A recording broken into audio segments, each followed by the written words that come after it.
Well, this scene is going to be from imagination for the most part. And I'm going to have a nice brilliant sky with some mountain ridges. And then I'm going to have some type of foreground, probably a silhouetted foreground. And I'm thinking I want to have some wolves in this scene. And I've got an idea for this, but what I want to do to start with is just kind of create the idea of a horizon. And I want there to be more sky. Just going to put a line for reference, probably right there. I think I'll just stick with that for right now. Just a simple line. Let's go over my palette here. And what I've got is titanium white, cad orange, napthol red. This is the neutral mixing gray. This is, again, a new color I'm trying. I had seen a comment asking about it. This is just color from Liquitex. Other brands make this color as well. Neutral gray 5, mixing gray. So it's just something I'm kind of experimenting with. I'm going to use more of that today. And then, of course, I have carbon black. And quinacridone red is one of my favorite colors for doing skies like this. When creating a violet, it's really hard to create violet when you have red. If you take red and blue, what's going to happen, I'll add some white to that. What's going to happen is you're going to create a violet, but it's going to be a darker, more of a dirty violet. When you take quinacridone, and I have no idea, I'm not going to explain this very well at all, but when you take quinacridone along with blue,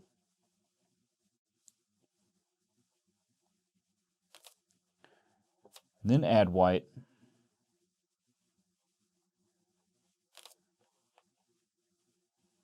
see the difference? You're going to get such a more vibrant color, a color that has so much more life and depth to it. So that's just a brilliant example between red and blue and quinacridone red and blue. Just the difference right there. And even if you add more blue to that, still looks noticeably different. It's a beautiful color. So I like red, serves its purpose, but if I'm going to create a violet, don't use red, use quinacridone red.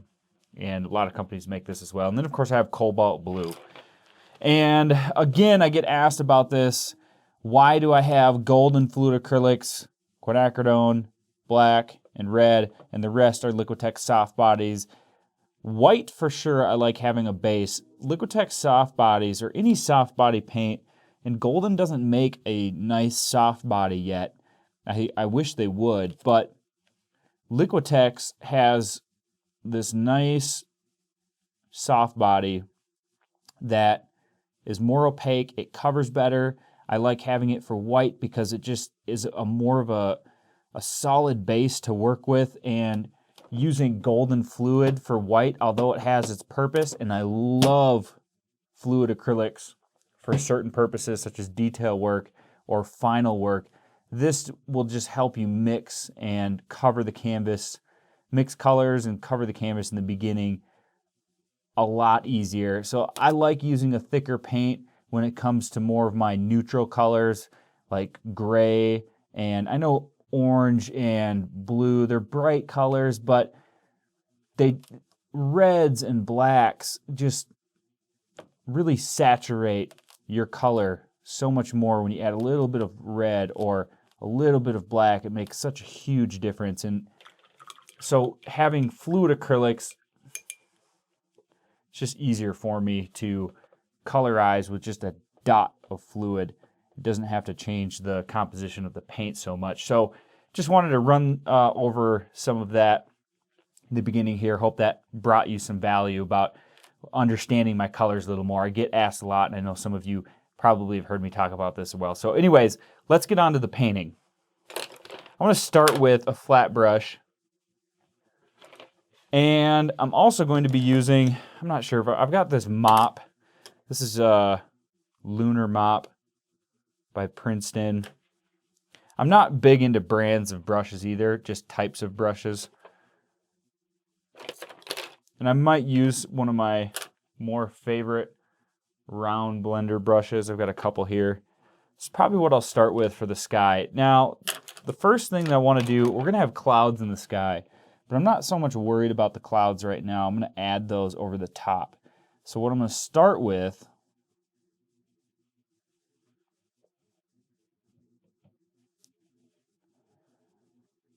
is some orange and white, of course.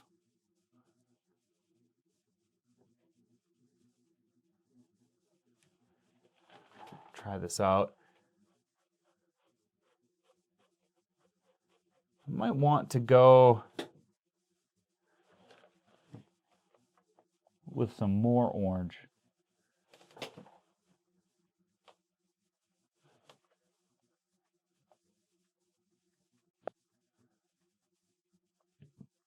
Maybe even more than that.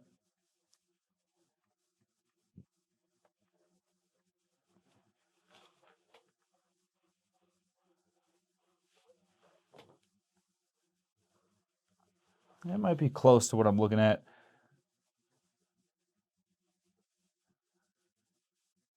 Just kind of winging it. Have more fun. Kind of being able to be creative, use imagination. Love using reference photos from time to time, but this is fun for me. So I'm going to start with an orange. And I want to get some water. Dip my brush in water, tap it on. Just want that paint to flow more than it is.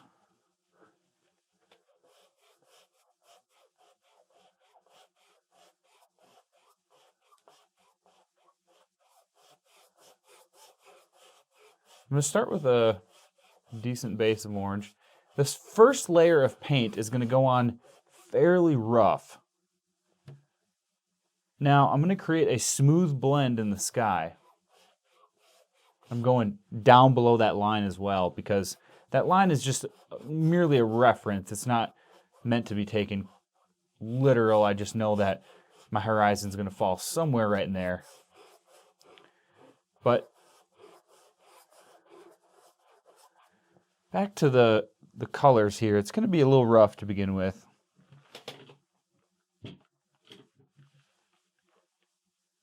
So when I get out of the orange, I want to start getting into the reds.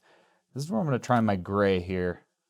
Never really done this before, but I'm going to go for it. Mixing gray.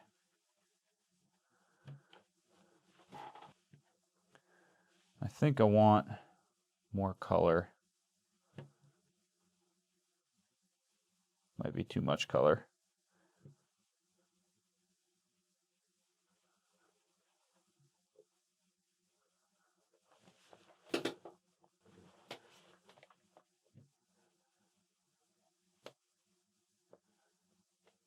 We'll use some of that in a bit here.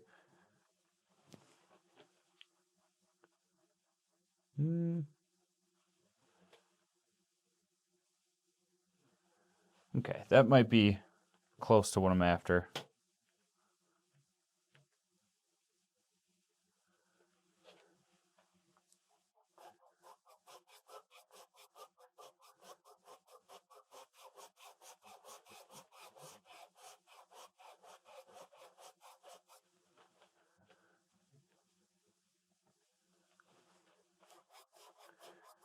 So this would be considered the blocking in stage.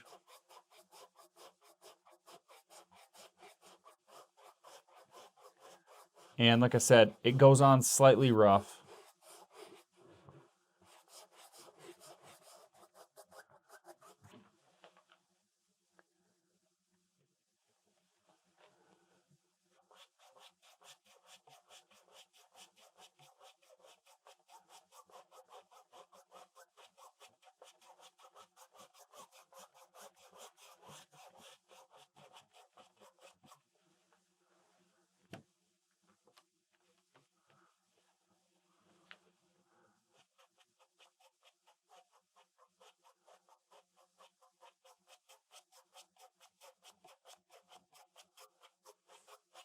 And as I said, I'm going to have clouds in this painting, but I'm going to add that over the top. So I'm just going to be focused on creating the blend of the sky. Now, next thing I'm going to do, this is where I think I can get away with this, more of this gray tone.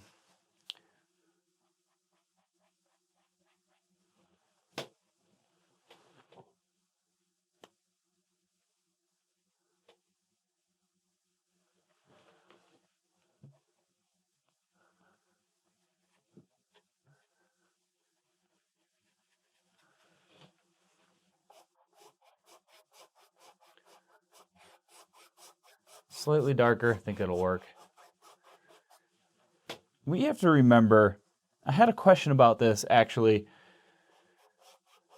about just recently, about when you're kind of painting from imagination, when you have an idea in your head and you know where you want to go with something, how do you pick the right colors to go about that? And that's a really good question. My best answer for that is you really just have to grab some colors that you think are somewhat close, which is what I'm doing now, and then just go for it. And the beauty of painting with acrylics is we know that we can go back over the top with another color if we don't like it. So my best answer for that is don't worry about it, go for it, and understand that if you don't like it, you can always change it.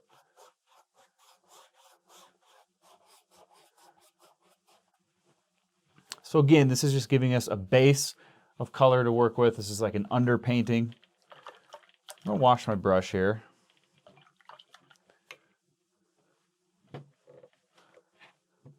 And I'm gonna grab more of this gray. I'm gonna grab some blue, some quinacridone. Not a lot of blue, more quinacridone.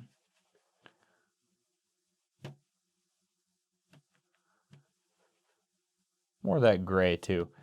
Give that a shot. So I'm actually going to use a lot of gray. I want less color, more gray.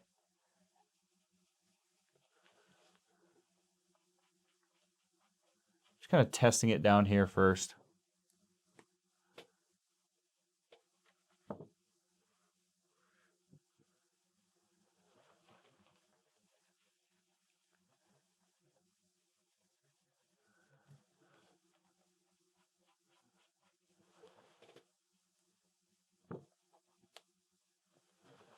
Okay, I think that might be what I'm looking for.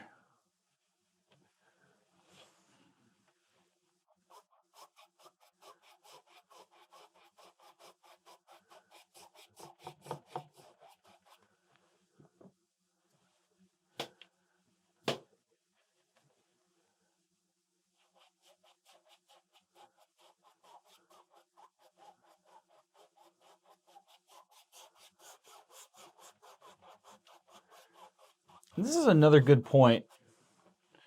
If you look at what I've done so far,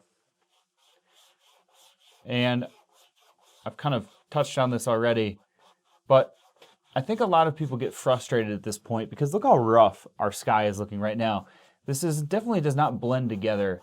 And no, you're never going to get the effect of or the ease of working with oils in an initial layer like this. It looks very rough. And I think a lot of people get tripped up at this stage. They think, how can I slow down the dry time of my acrylics so that I can blend them better? What am I doing wrong? How do some of these people make it look so easy? And those are all valid and great questions. But my answer to that, another just good point here, is you don't slow down the drying time. Instead, I learned to embrace the dry time and understand that in order to work with acrylics, you have to accept that there's going to be an ugly phase. There's going to be a portion of the painting, and it's in the beginning. It's this portion right now where you're going to do your best and it's not going to look good, it's not going to cover the canvas well, you have to understand that that's just part of working with acrylics, and that it's a process that you need to go through to get to the other side, which is making it buttery smooth and beautiful. And so working with acrylics is just, it takes that level of understanding that this is what it's going to take to achieve what we want. And by understanding that, really relieves a lot of stress, makes it much easier to work with. So I'm taking some blue and black, mixing it into this color. I'm not sure how this is. I think I need some more blue, quinacridone. I used to call quinacridone quinacridone until somebody corrected me.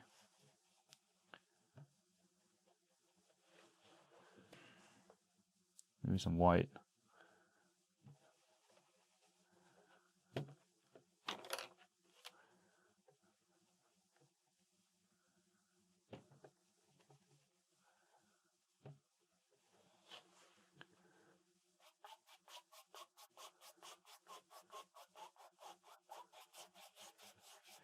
Back to the point I was making about going through a process before it gets, going through a difficult phase before it gets easy to work with.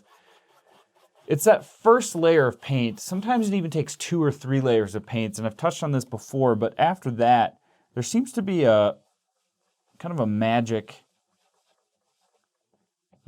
point that you get to where things become much easier to blend, and I think it's because the more paint we add to the surface, the easier it is to work on top of that. It just becomes much easier to blend. Painting over dry paint, and that goes with oils as well. It's such a beautiful stage of the painting to work with. I just love painting over dry paint. And I think that's kind of the process that you have to get through, is getting that initial layer of paint down, letting it dry, and then coming back. It's really just about having patience and understanding that this is part of it. So I'm going to take some more blue, some black. And I think you'll see the transformation. You'll understand what I mean here in the coming minutes, how easy this is going to get to work with. Just grab a lot of blue there.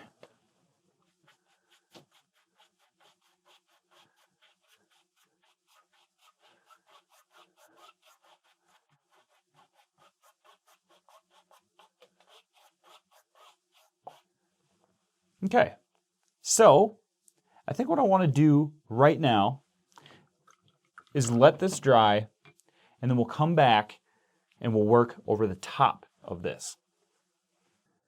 Well, I've let this dry, and now I'm ready for the second layer. So real quick, the second layer, I'm assuming that it's going to take me about 3 layers, and the third layer is really more of a refining stage where it might actually be more than 3 layers. It's more of the third layer is more of a process. And so what I mean by that is the second layer will be similar to the first layer, but more focused on just refining some of these large blotchy areas, just getting another nice thick coat of paint on it, and just taking it one step further to the result that we're after. And the third layer will be more so on working at it on a micro scale and trying to refine specific spots. And so it might actually, it's more of a process, I say, because sometimes there's more than 3 layers, but that third layer is not going to be done all at once like we're going to do with the second layer. It's going to be more just kind of refining in individual areas throughout, and then going back and forth, back and forth. So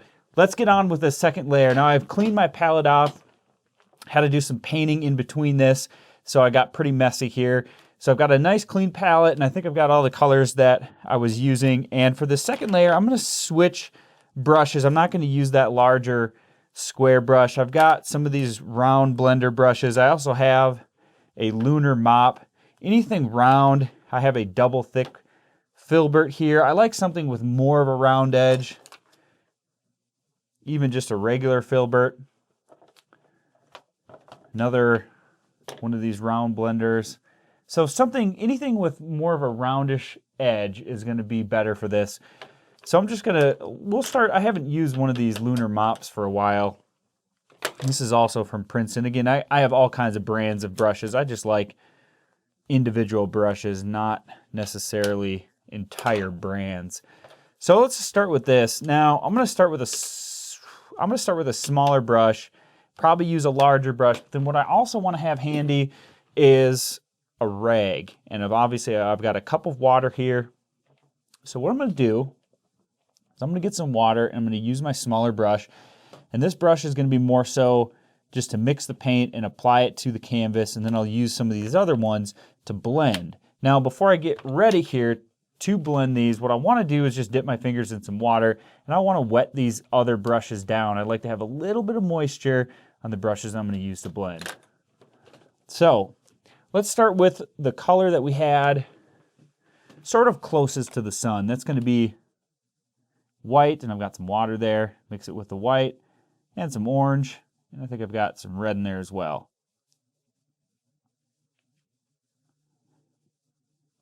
Now this next layer is going to have a bit more water, so it's going to be a slightly thinner layer of paint, and that's going to help me blend it easier. I want some more color in there. So I'll just mix some color up on the side. Sometimes I just kind of get that right tone of color, that right hue of color, and then I add some of it to the mixture so I don't overdo it. And I'm just kind of testing down below. Okay, so that's going to be pretty close. So I'm going to get a little bit more water, and I'll try grabbing one of these other brushes. Now, I'm also going to dip my hand in some water, get my fingers kind of wet, because sometimes I like to use my hands for a portion like this. So I'm going to get some of this paint on here, and I'll try this brush here first and see if this might help. That brush might actually be all right for this. So basically I'm applying with one and using another to kind of fan. I think I'm going to be better off using my hands. I really like to use this method. It's just much easier for me to blend.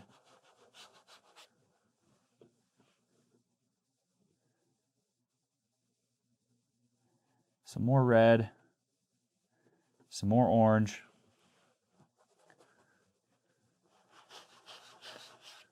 So I'm basically going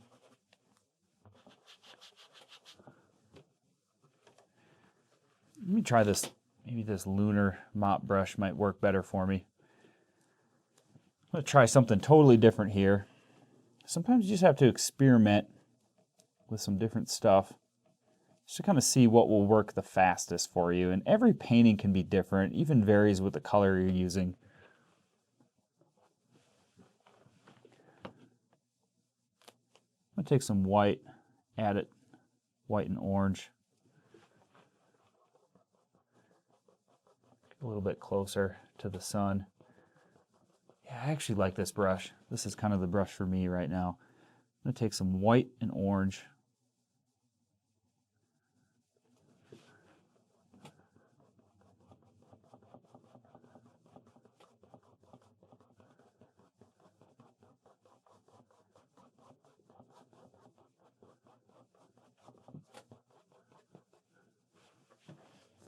Okay, now I'm going to grab some quinacridone, some white. I'm going to grab a touch of blue.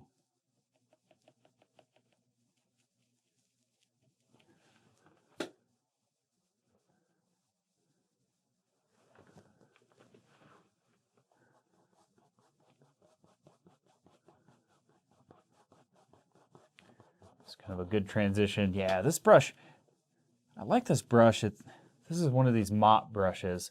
So it's kind of like a filbert, but it's more of a flatter edge. It works really good for blending wide areas. Now you can see already what's happening here with this portion we're working on here compared to up here. It's going to end up being a lot more smooth. We're going to get a lot closer to that finished result.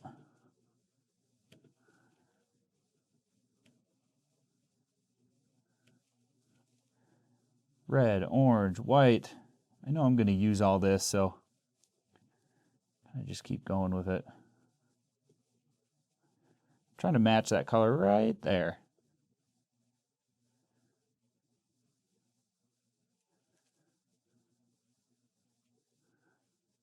More white, kind of brighten it up. A bit more orange. Yeah, that might work actually. Kind of get the excess paint off of there. Then I'm going to wash my brush just to clean it off some and then pick up some of that paint.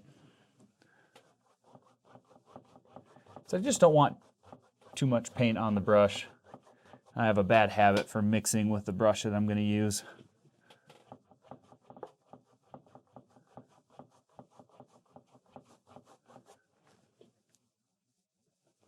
This brush is actually working out very well for me.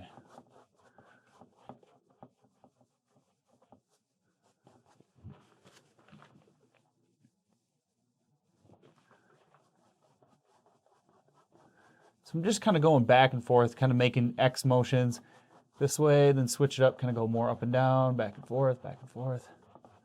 Okay. So now I'm starting to pull it up into this upper area, and I want to change the tone a bit. So I'm going to grab some blue,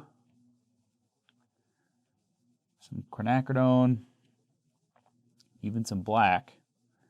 Black, white, and I know what I need to have. I wanted to try more of this gray. So we've got some of this gray.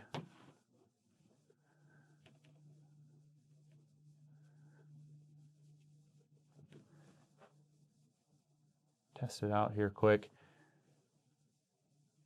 Okay, I think that might be a decent color.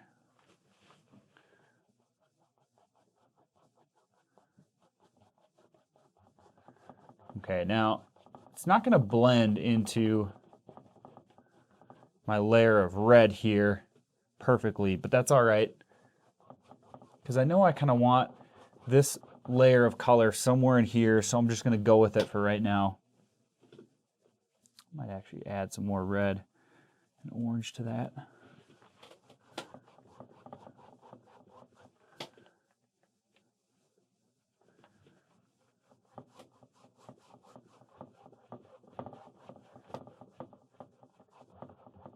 Okay, and what to do about that hard line? We can just grab some more water, some white, some orange, some red, just kind of mix up that same color that I had down below.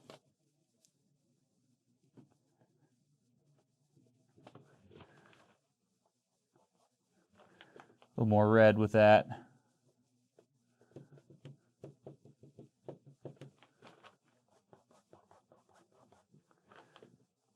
More white, kind of mix up some of this just to tone it back some.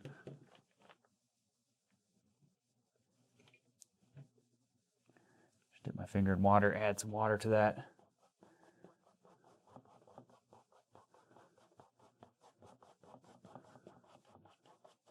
Beautiful. And you see how that just provides just a slight transition.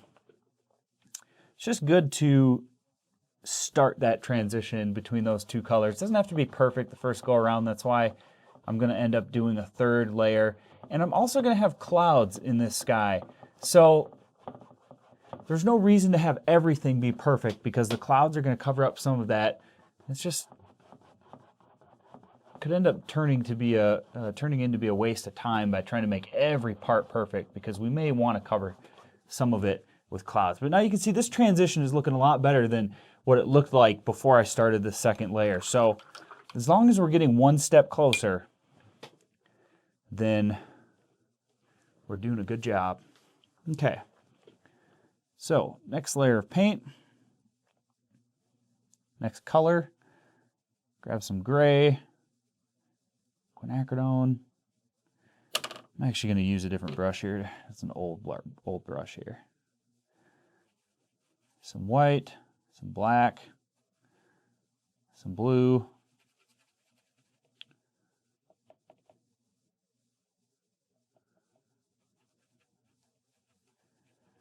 test this out quick.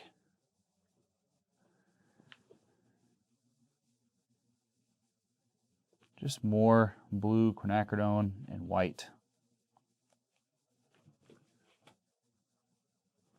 Okay, I want more blue, quinacridone. I'm going to end up using all this paint anyway, so just keep adding paint. Okay, looking pretty good. Get some water. Mix up some water in that. Right through that area. Okay, now we're going to have a hard line once again. Right there.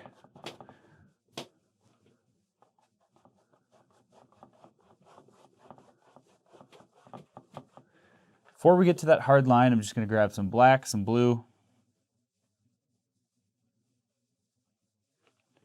and finish up the corner and blend it in to this wet paint.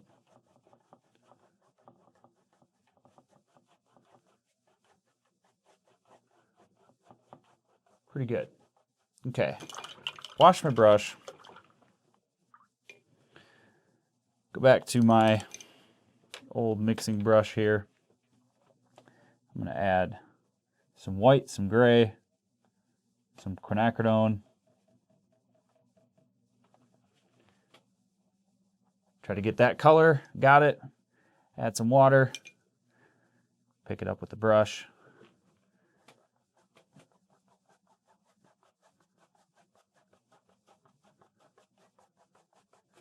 And just transition into that darker color as best you can.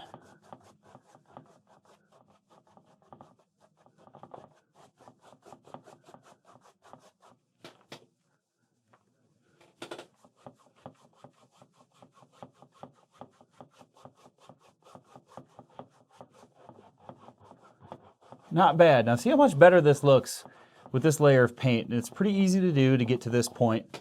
Now what I'm going to do is just let everything dry. And in fact, no, I lied. I'm not going to let everything dry. What I'm going to do is move to the clouds. Because our next layer, like I said, will be more of a refining layer. And just to kind of save ourselves some time, I want to get the clouds established. So what I'm going to do, I'm going to start, kind of go to that brush I was used for mixing again. I'm going to grab some white.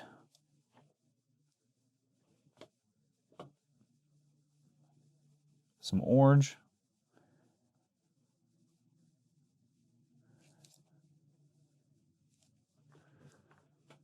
Test it out.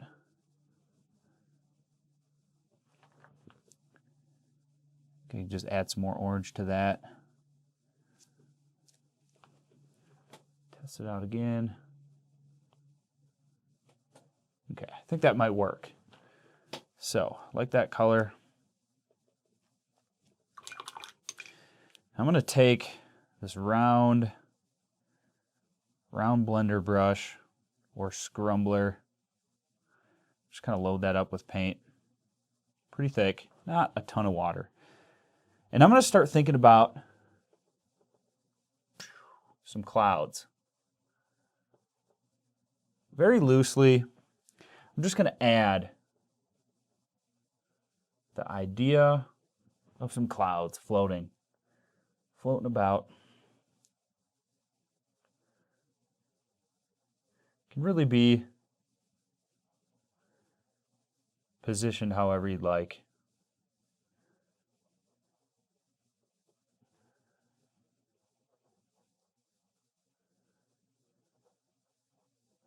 Now it's this bright orange color, but as I move further away from the light source, what I want to do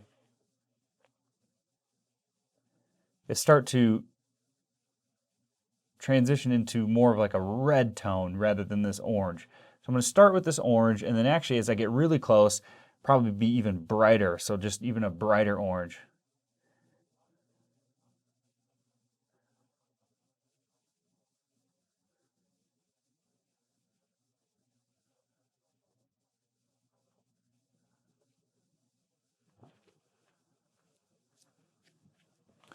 Okay, so we'll take some red. Just add some red to this.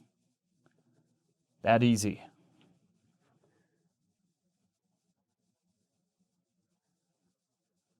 And as I move further away, just kind of on the back side,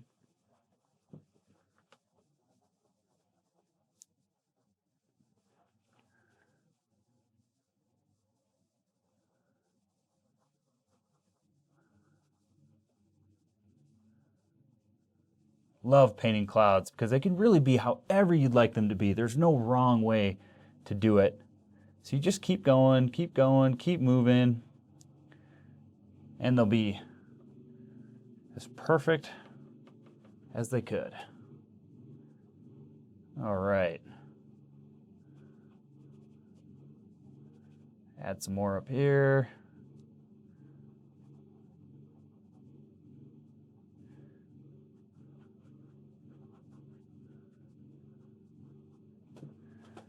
All right, looking good. So you can notice too, as the clouds get further up in the sky, they're gonna get larger and larger and larger. And what that's going to do for us, and this is just a good tip for painting skies. And I was guilty of it early on. You really have to start catching yourself and you have to start analyzing what's wrong, maybe what you don't like about your paintings. And one of the things that I've always learned is the easiest thing to mess up on is having the clouds be the same size in your lower portion as the upper portion. So when you get further down to the horizon, they should get smaller because of course what you're doing is creating the illusion of depth that those clouds are getting further and further away as you're getting closer to the horizon. So the clouds up high, make them nice and big. Now I'm going to add some quinacridone along with the red. This will be more of a pink color. Even a touch of this darker tone too. And some gray. Red, orange. Okay, something like that. Yeah, I could probably even get by with some more blue. Just slightly darker. Okay, so there we go. And we'll add some of that to this cloud as well. Again, this is just going to be a blueprint for us as we move to the next layer of paint. You notice how this cloud's nice and wide, a lot wider, they're more narrow down low.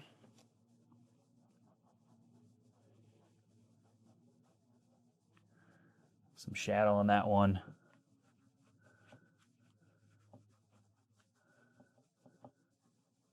Okay, so now what we've got is something that's going to give us a better idea of what we should focus on and what we don't need to focus on in terms of blending and smoothing out that sky.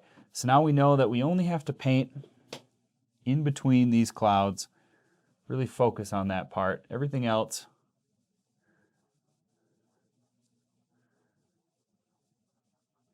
should be just fine. So adding some highlights to these clouds, just kind of rolling it on the front side.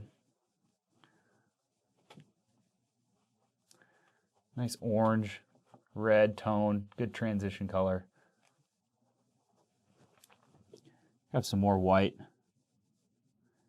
red, orange. And just brighten this one up down here a bit.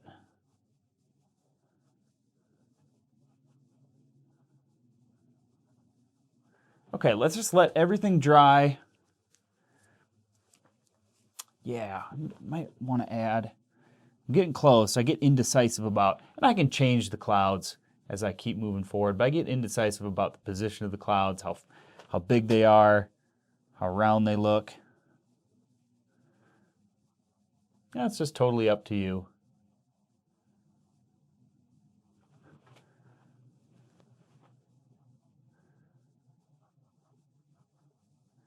So just kind of using, this is where that artistic eye for composition just kind of comes in handy. I like having the idea of just some more weight to these clouds up high just to kind of wrap everything together. Don't have it all be the same.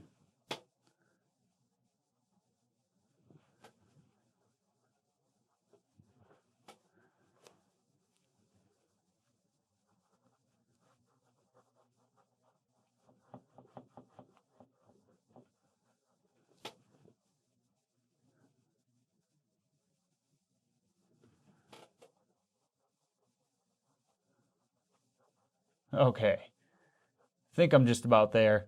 I'm gonna leave this, just kind of let everything dry, and then we'll come back and work more on the next layer, really refine it down. So this should be nice and dry, and what I want to do now is start this refining process. This is going to be a little bit of a longer process, and I'm going to have to be kind of going in between the clouds, back and forth, and really just trying to smooth out the portions that are in between the clouds. And the way I'm going to do that is I've got these 3 round brushes. I think I'm going to want these smaller brushes now. I could probably use this round filbert brush as well. But I'm going to try these brushes for at least to begin with. And I'm going to want a fair amount of moisture in the paint. So I've got some water mixed in there. White and orange. And I'm going to start with the area that's closest down to this, where the sun would be. And I'm basically going to be just kind of scruffing on the color and using a slightly larger brush just to kind of push it around, blend it out. So I've got less paint on the brush, a bit more moisture.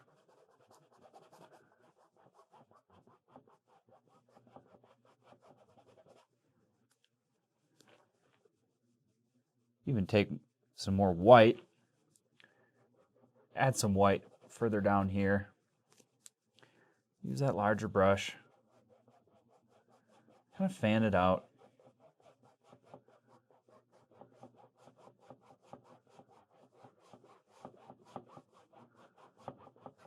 And it just starts to create a nice little glow. Pretty easy. Now I'm only concerned about from right here and up. So it gets a little bit messy. Kind of down below that, you can see it's a little bit darker down here. So I'm just kind of concerned about that line and up from that. Now as I get further back, I'll be adding some more red.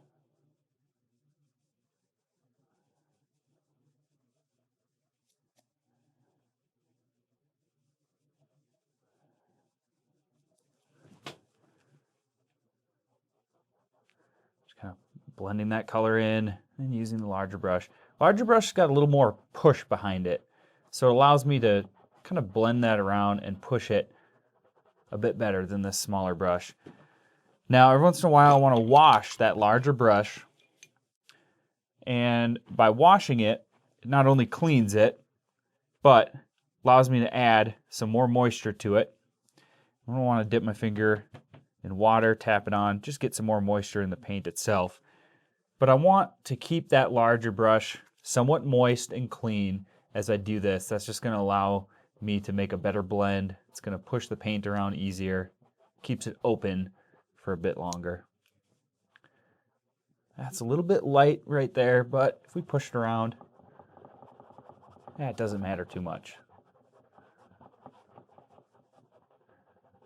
You don't have to get, the good thing about breaking up a sky like this with clouds, it doesn't have to be perfect. The clouds are actually going to hide any imperfections, so that's good too.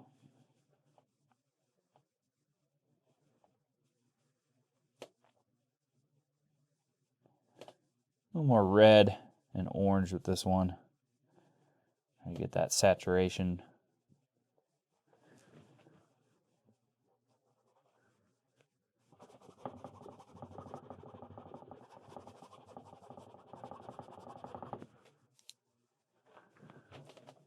So you just kind of have to keep going back and forth. Now that color that I just added was a little bit too orange for me, a little bit too rich. So I've got a lighter pink now. It's just a matter of going kind of back and forth. Might even grab some more white, add some more white into that. Yeah. So you kind of have to match colors on the fly and just keep it moving.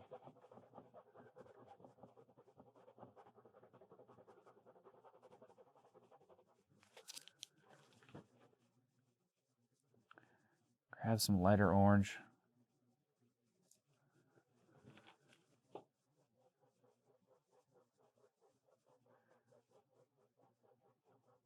So this process takes a little while, but you just kind of have to keep matching, keep matching. So if I add some more white to that, it's going to blend down into that lower color, a little bit softer.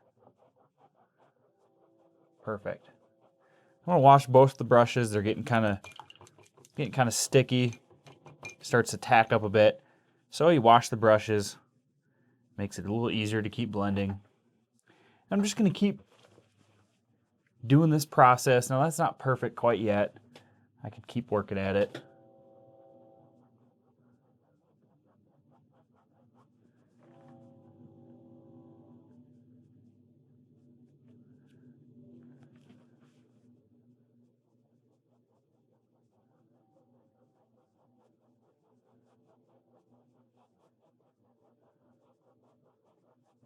So I'm going to keep working my way back out and trying to match the colors along the way. So I'll grab more of a blue and quinacridone as I get further away, with some gray and white.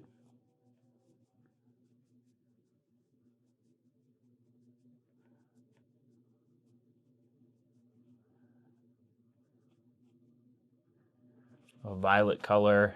See if I got that right. Yeah, I think I do. I'll wash the brush, grab a little bit of it. Perfect.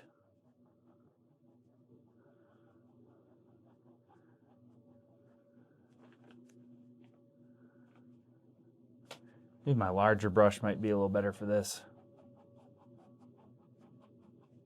So I'll just start picking up some of that color that's further back, just fanning it over the top.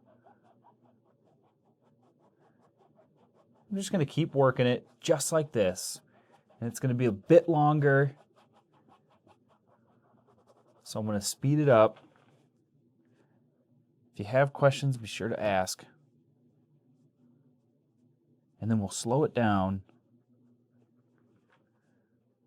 once the sky's looking closer to being finished, and I'll start working at the clouds, kind of show you how I do the clouds.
All right, so that's looking pretty good. Now, I'm happy with it overall, although there's some imperfections. We do have a nice transition. I think this is getting to a point where I could keep working it and start to fine tune it, but there's a fine line between spending too much time versus just switching to oil paint after all said and done. And finishing it with oil. So if I just keep working at it with acrylics, I think what I might end up doing, that fine line, is that I'll end up spending more time than needed. So this gets me to a point where I'm ready to apply the oil paints. And so I think what I've decided to do is finish this painting once I've finished with everything else with oil paint. And I will make another video about how I do that. So that'll be the next video, how to finish this painting with oil. So, but for right now, let's keep working on this. I'm gonna work on the clouds. And for blending the sky, you saw me use my hands in a few areas where maybe I applied a color that I wasn't happy with, and I could really kind of fade that out, blend it around with my hand much better than using a brush. Just allowed me to blend that before it dried so that I wasn't too unhappy with it. So if you had any questions about blending that part, please leave them in the comments. You know what I say. I am happy to answer. Let's move on to the clouds. I'd like to get some more definition going with these clouds. Now, the first thing, I'm going to go back to that color I started with, just white and orange. I might need to get some more white. I might switch to some golden fluids. You don't have to. It's just much easier for me to get right now. Yeah, it's just a good example of how paint doesn't really matter as long as it's a good quality paint. And I've switched to this filbert brush. This is an old filbert brush, and it's got some frayed edges, some really frayed bristles. And what this is going to do is allow me to create some cool texture with my clouds. So I kind of like these old brushes. There's always a use for an old brush. And I'm basically just going to fine tune these clouds. I'm just going to poke at them. And I'm going to start small. I'm not going to go any further with that cloud. And I'm going to start small and go to every cloud, give it a little bit of love, each cloud a little bit of love, and then I'll go back and I'll start adding things to these clouds. So just light pressure, just little circle motions. You don't have to use a brush like this, but the brush you use will slightly change the outcome of the clouds you're producing. So find a brush that you like the texture it's giving you. And just kind of go with that. Now, any of these imperfections that we might have had in our sky can also be covered up, like I said. So that's a great thing about adding clouds. We can hide our imperfections.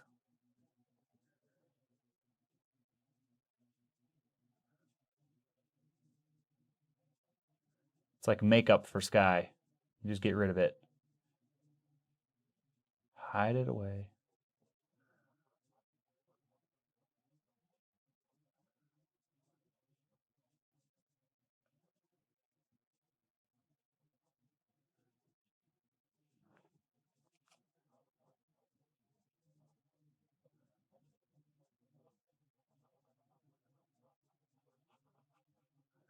All right, pretty easy to do, right? So, I'm going to finish this up quick where I'm adding, and you know, when I get close to the light source itself, I want more white, so I just got more white in here.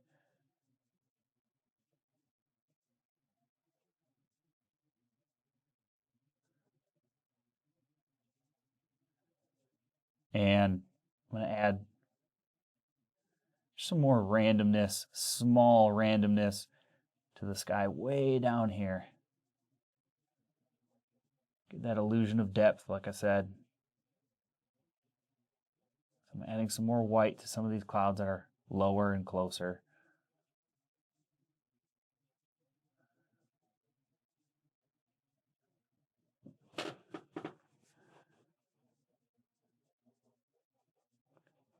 Okay, not bad. Now, as I get further out, like I said, I'm going to just, basically, I'm doing the same thing that I did before. I'm kind of running out of color here.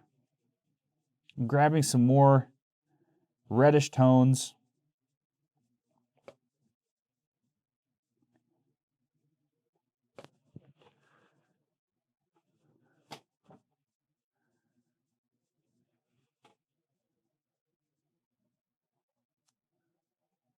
And just doing the same thing. Brightening up some of those darker areas. Get some water in my finger, tap it on my palette. Getting some more color.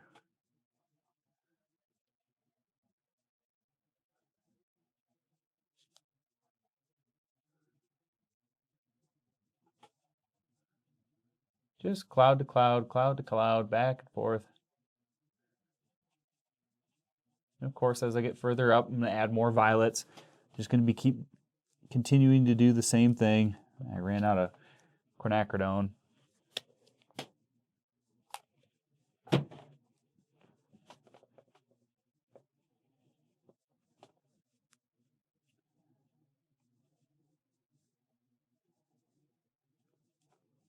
I probably want some more red with that. And orange.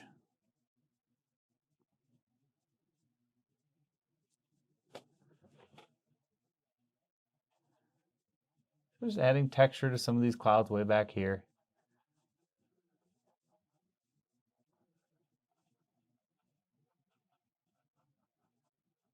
So I want to soften up these clouds, just kind of keep reshaping them until I find what I like.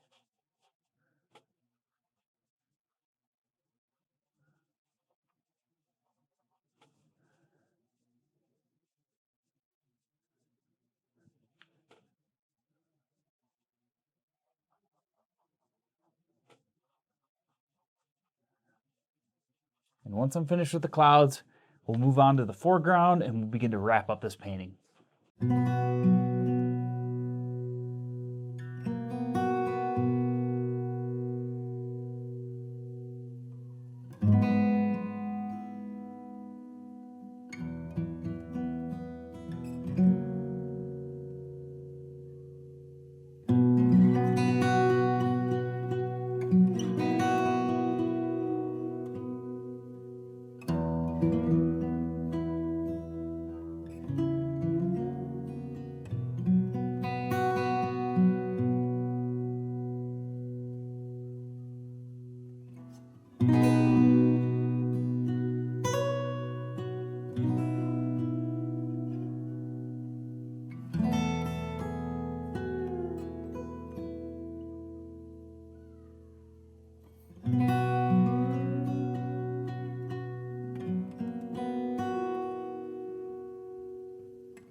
the sky is looking pretty good at this point, but I don't want to overdo things at this stage yet. I'd rather leave it a little bit underfinished than have it be, or just have myself spend a little bit too much time on it. Just because I might cover up some of the lower area of the sky with the foreground, the hills that I'm going to be adding. But also too, I'm just not quite sure, I'm not 100% positive how far I want to take the colors that I'm using.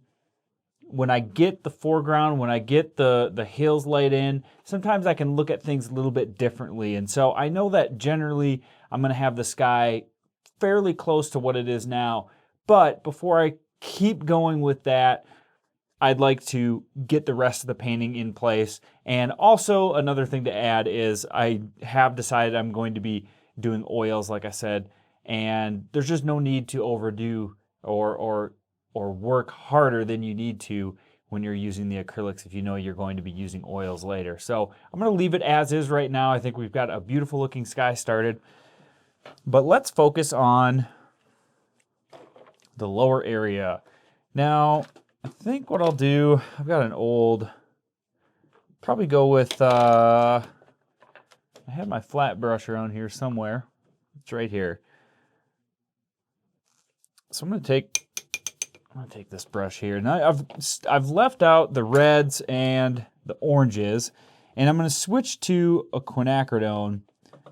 Now this first layer, I think I'm probably just going to try some gray here. I know I'm going to need a lot. Probably just going to grab all of that for right now.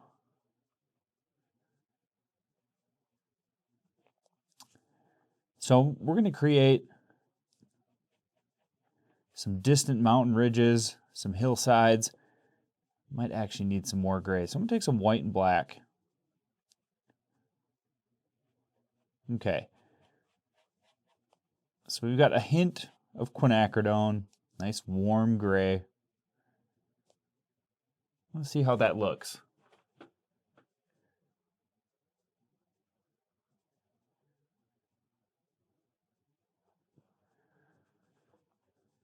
I think that's too dark. So I'm just going to grab some white.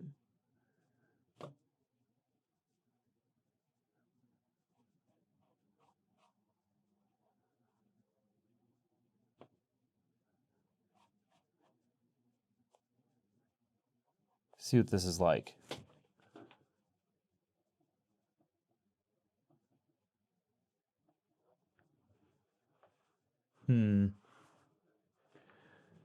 I'll grab some more white.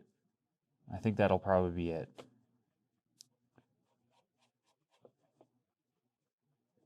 Let's just go with that for now. So we've got a light gray with a little bit of quinacridone. I'm going to grab some water, tap some water into there, thin this paint down.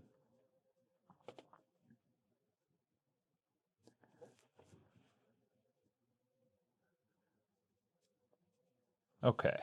I'm going to take my flat brush,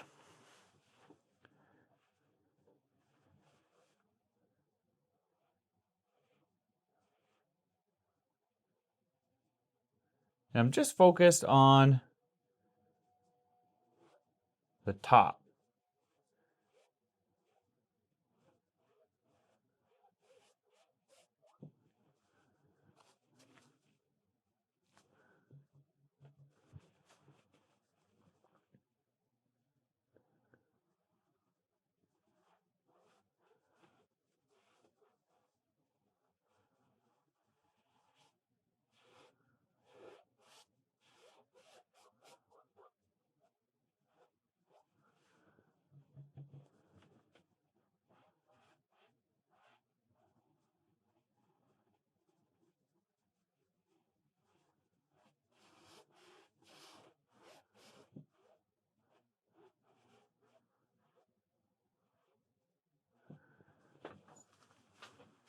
Okay.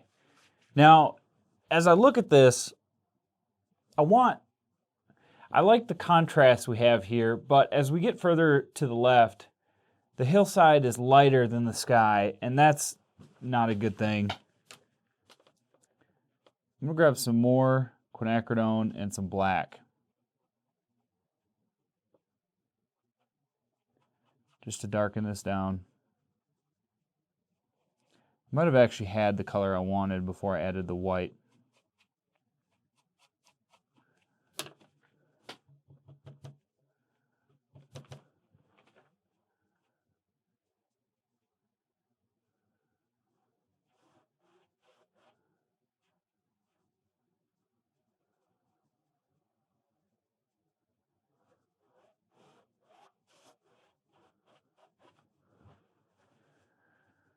Yeah, that'll work, I think. I'm gonna grab some more black, actually. I lied. Okay. A little bit more. I'm gonna add it to the left portion here. And probably just kind of blend it out into the area over here. Now, I can rework this. It doesn't have to be perfect yet.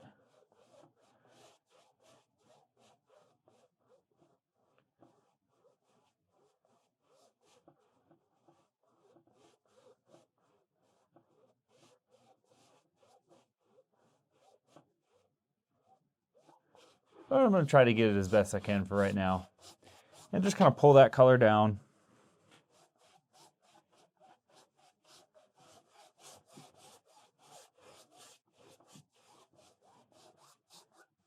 Okay. Not bad. Let's just stick with it.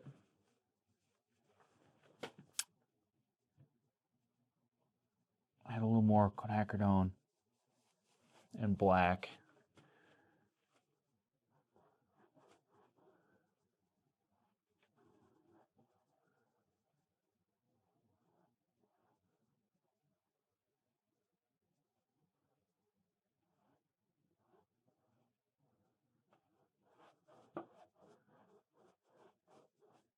Just adding some taller hills.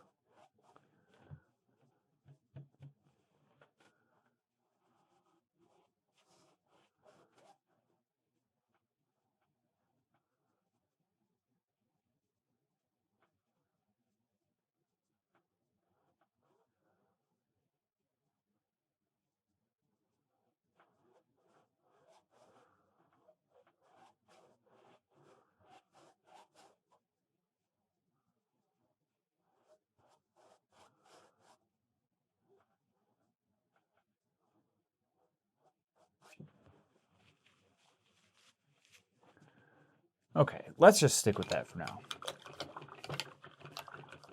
Next color, I kind of stick with the same gray I have, but I want to add some blue, some black, some quinacridone as well. So let's make a lot more of this color. Quinacridone, blue.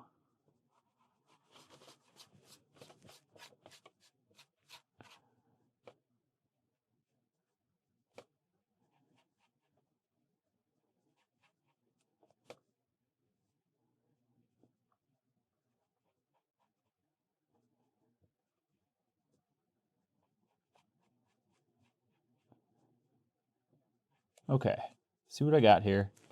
Test it out.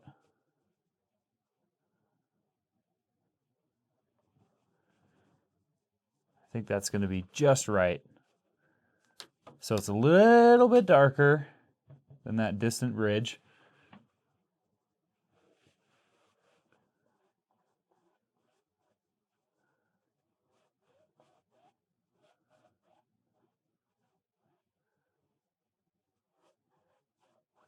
Maybe not quite. More black.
Okay, that gets us started anyways.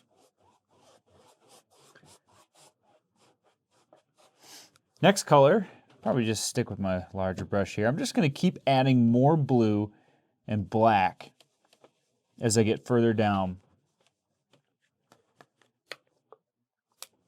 More black.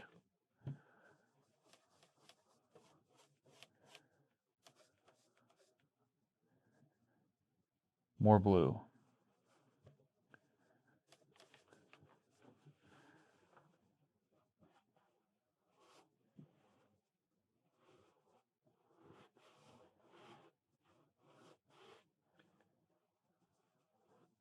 And I really should, I could wait for this layer above to dry. What's happening is my colors are mixing in with each other.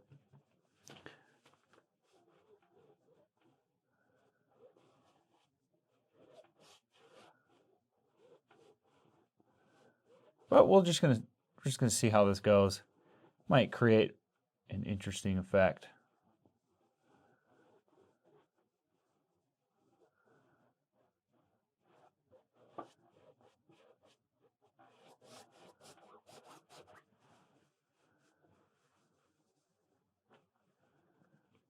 Okay, I'm gonna grab more black and blue.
Okay, looking pretty good.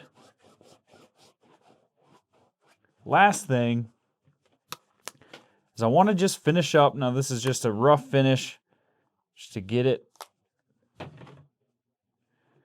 everything in place and then let it dry. I'm just going to add some solid black.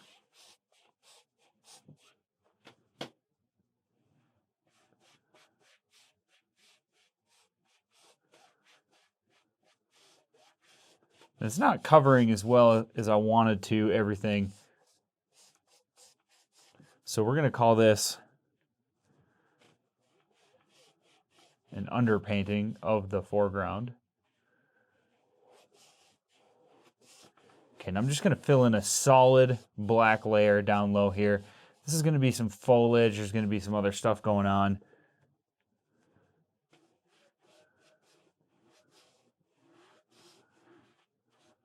But I'm just going to fill it in like this.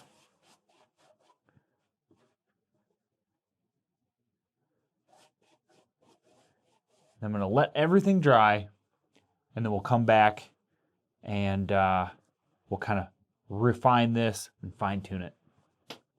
So this is actually a great example because after I've let this dry, I've decided that my foreground, and it did darken a bit as it dried, is way too dark, especially the back ridges. I think, I'm obviously going to be happy with the closest one because I do want that to be dark, and possibly the one the first one beyond that. But these back here are too dark when compared to the sky. They just don't fit. They don't work together. So this would be a great example to show you how I can make an adjustment or a correction on the fly. This is just a great example of why I like acrylics and how I can make adjustments. So I'm going to take some white, and I've switched to this flat brush. And I'm going to mix some lighter pinkish, grayish color. So some quinacridone, some white, a little bit of black.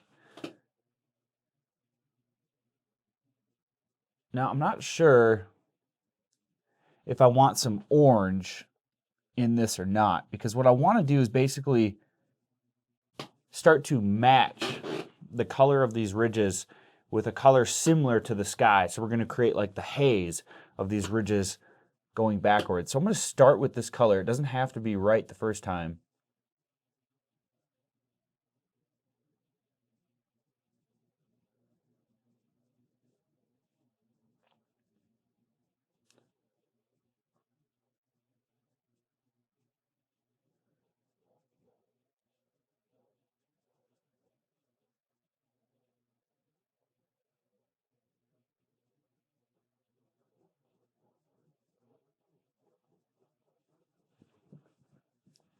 And I'm going to add some water to my fingers.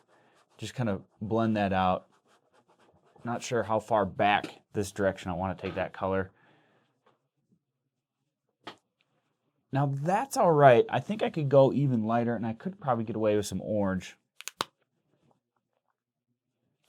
So grab some white, touch of orange.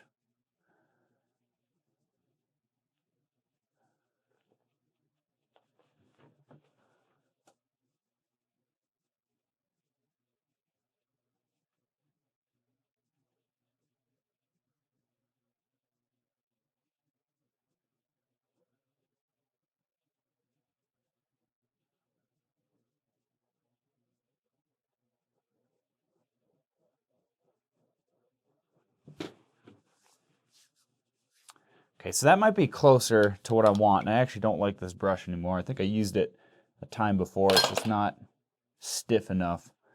So I'm going to switch. Here's just another flat brush, older flat brush I have. It's just got a little more push behind it.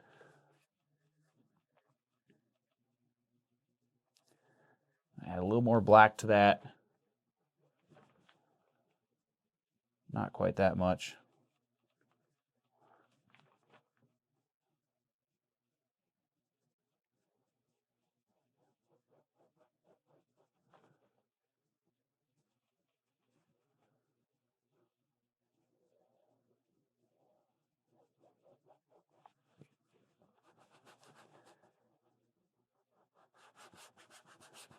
And sort of fade that out.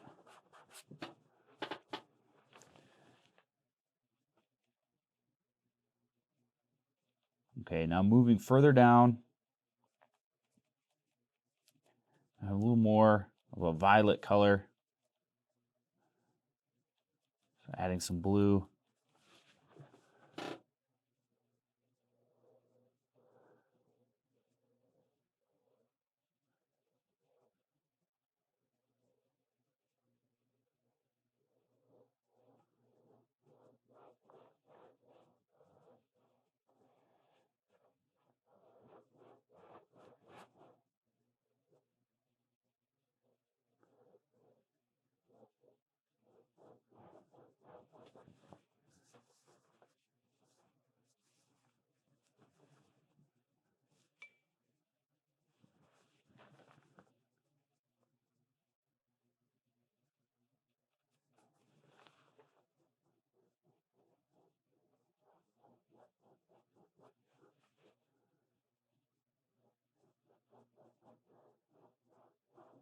Okay. So I'm going to just kind of sit back, take a look at this. And when I'm thinking about what I have here, I still think that the color probably doesn't match quite so well. So I'm going to take some white, some orange, and some quinacridone.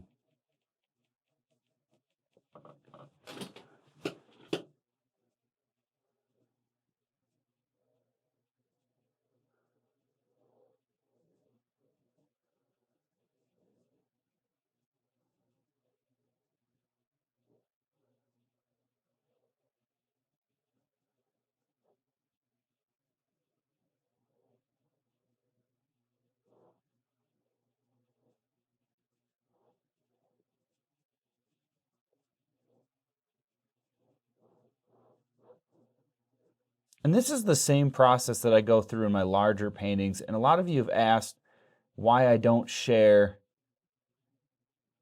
or if I could share the beginning stages of my larger paintings. And it's because I go through a lot of this, just deciding how I want this to look. Some of it might be a little embarrassing about how much I do go back and forth, but it's really necessary. I'm just working from my mind, and I don't always know where things should go or how things should look. And it becomes difficult. And so a lot of times, and I'm starting to get into it now, but a lot of times it gets even much more time consuming and much worse than where I'm at now. And so then the video becomes extremely long, becomes something that I don't even know how I could share it. So hopefully I'm going to try to control this and keep it from getting too out of hand. But it's just a good example of kind of the thought process that I have to go through a lot of times.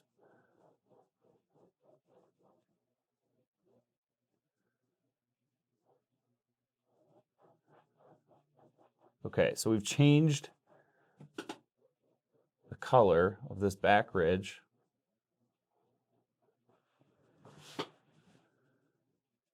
I like that color a lot better.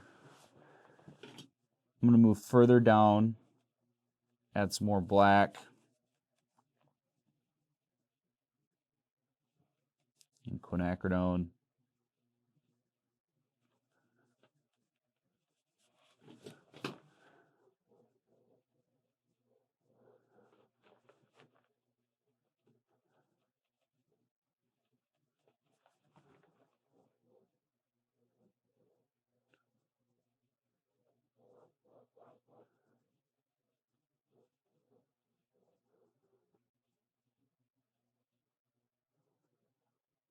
Okay, so we've completely changed the color of our ridges, and I'm already thinking that this is going to be much better. I just don't think I could get away with what I wanted. The blue tones, just something wasn't right. I think this is going to be much better.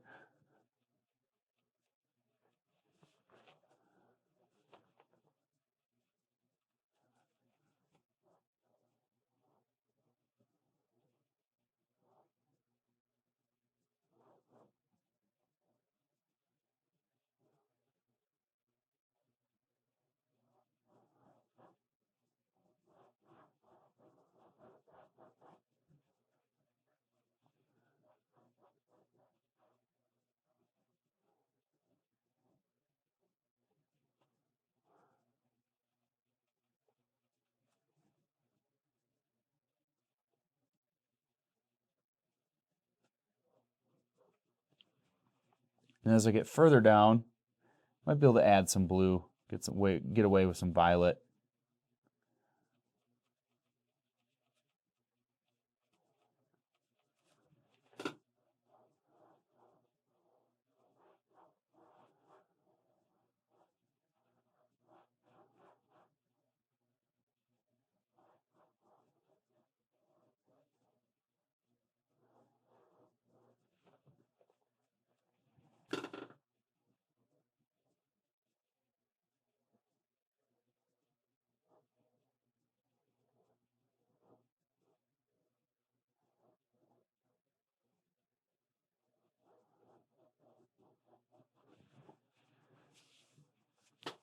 Okay, now as we get closer, I'm going to add more blue.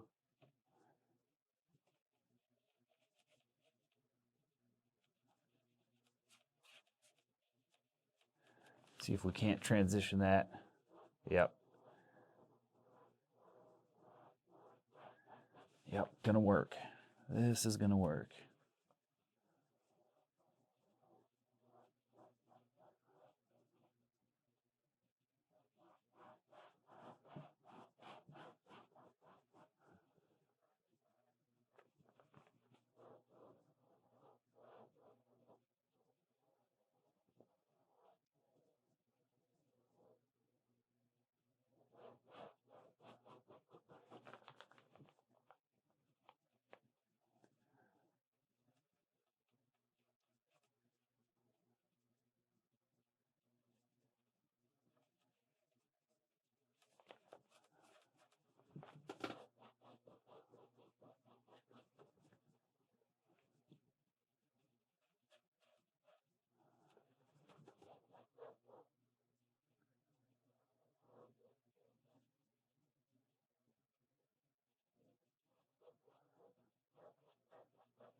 Okay, so now at this point, this might even be too blue. I might have to go back and just kind of change and adjust this ridge some more. I'm going to try to do it while it's still wet, but it might not work.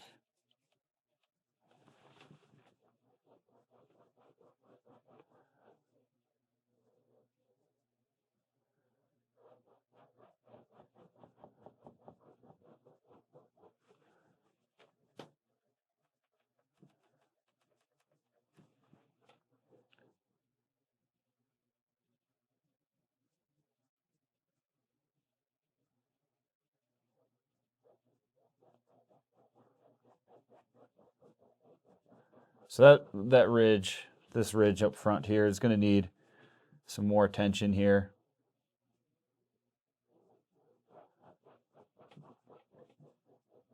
Just wanted to adjust it as close as I could for now. But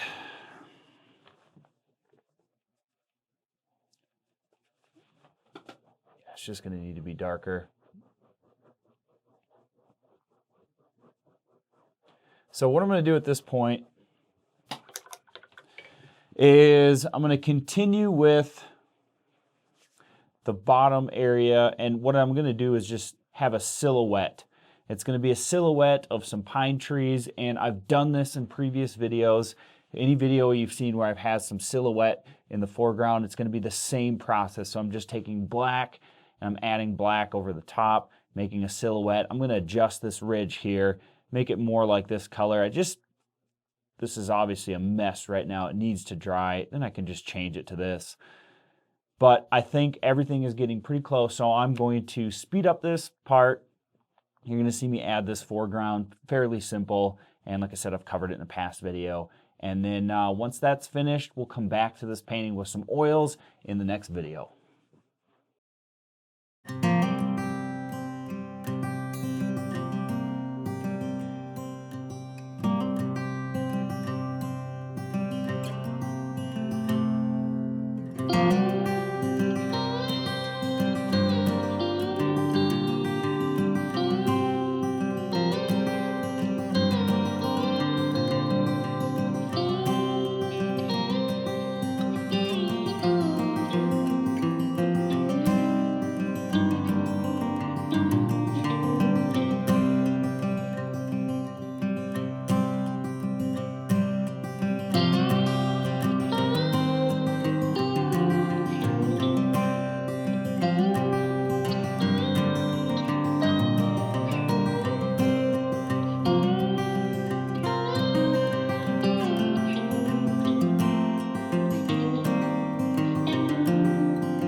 All right, well, I think that wraps up the acrylic portion of this painting. I'm ready to spray it with a sealant and then move on to oils once that dries. Now, I know I fast forwarded quite a bit towards the end there. I actually drew my wolves on another piece of paper and then transferred that to the canvas. You also saw me brighten the light source in the sky. I just touched on the clouds again and then added a little bit of illumination on some of those ridges below that light source. So if there was something that you wanted me to cover in more detail in a future video, something that I might have fast forwarded, please leave it in the comments and let me know. I do my best to share everything I can with you guys, but at the end of the day, I'm an artist before I am a YouTuber, and at some point I've got to sit down and just create. But I hope that the challenges I faced in this painting and how I dealt with those helps you in any challenge you might face in your painting. If you have any questions about what I covered today, also leave those in the comments. I'm always happy to join the discussion. And if you'd like to support my channel, of course, if you haven't already, please check out my free print giveaway, as well as my eBay auctions and website. All of those links in the description below. Thank you so much for watching. We'll see you next time.